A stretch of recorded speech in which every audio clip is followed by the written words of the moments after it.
Pemirsa, pemerintah Indonesia dan pemerintah Inggris sepakat untuk menjalin kerjasama strategis di berbagai bidang, antara lain bidang maritim dan tindak kejahatan lintas batas.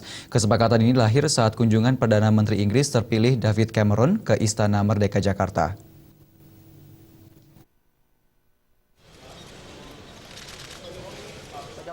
Presiden Republik Indonesia Joko Widodo Senin sore menerima kunjungan Perdana Menteri Inggris David Cameron di Istana Merdeka Jakarta.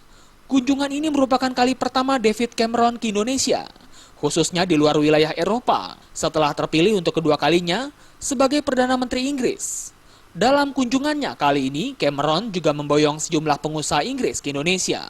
Setibanya di istana, Cameron dan Jokowi melanjutkan pertemuan bilateral yang berlangsung tertutup. Dalam pertemuan itu, Indonesia dan Inggris sepakat menjalin kerjasama strategis di berbagai bidang, antara lain yakni bidang maritim, bidang ruang angkasa sipil, dan tindak kejahatan lintas batas, dan kerjasama kemitraan research and inovasi. Selain dalam pertemuan tersebut, Jokowi meminta kepada pemerintah Inggris untuk membebaskan visa kunjungan warga Indonesia ke Inggris. Tak hanya itu, Jokowi juga meminta pembebasan visa juga diberlakukan bagi warga Indonesia yang memegang paspor diplomatik.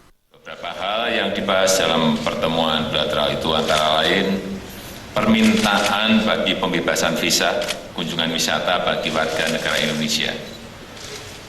Kemudian permintaan agar dilakukan kerjasama pembebasan visa bagi pemegang paspor dinas dan diplomatik.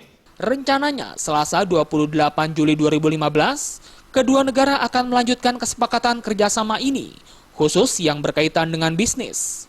Dijadwalkan akan hadir 31 pengusaha Inggris yang dibawa oleh Cameron ke Indonesia.